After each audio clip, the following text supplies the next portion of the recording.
This segment of the news is brought to you by Sun Oil Limited. Welcome back. Chairman of the Free National Movement, Carl Culmer, is displeased with the actions of PLP Chairman Senator Fred Mitchell as he returned from the United States and entered Grand Bahama without immediately entering quarantine. Here's Tyler Simonet with that story. Free National Movement Chairman Carl Culmer Sr. expresses his discontent with Progressive Liberal Party Chairman Senator Fred Mitchell when he entered Grand Bahama after returning from a prolonged stay in the United States and not immediately entering quarantine.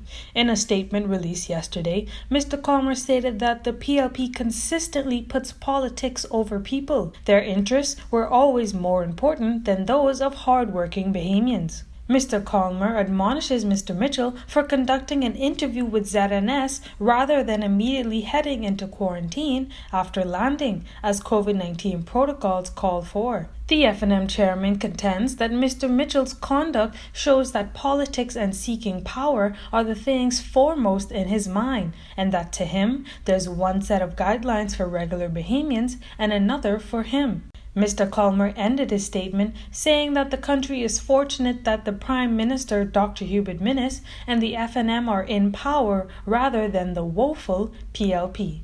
For JCN News, I'm Tyler Simonet. Well, PLP Chairman Senator Fred Mitchell did not take the comments from Mr. Culmer lightly, claiming that his statements about Mr. Mitchell believing he does not have to follow COVID-19 protocols like regular Bahamians has sent the Bahamian press on a frenzy.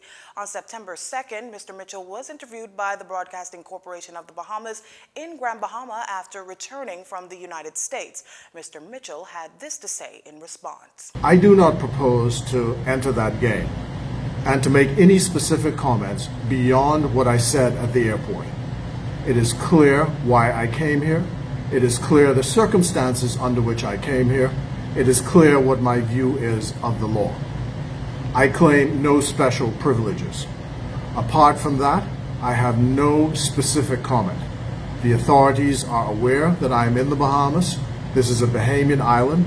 I am a Bahamian legislator, and I claim no privileges beyond that. Mr. Mitchell says that these are the facts and that the Bahamian people should stick to them. He also commented on the state Grand Bahama is currently in. I am appalled at the state of this city and this island in the 1 year since Dorian. I listened to the Prime Minister's statement with all of the glowing reports of all they have done, but there's no evidence on the ground that that has happened. What I know is the city has deteriorated in the face of the COVID-19 pandemic and in the face of Dorian, and no recovery or little recovery efforts by the government. Mr. Mitchell urged the government to get to work and fix Grand Bahama. Over 50% of traffic signals are not up to current industry standards. That said, the Ministry of Public Works have started upgrading traffic signals throughout New Providence with the aim of reducing traffic congestion across the island. Works Minister Desmond Bannister says it's the intention of his ministry to reduce the travel time and increase the safety of motorists across the island.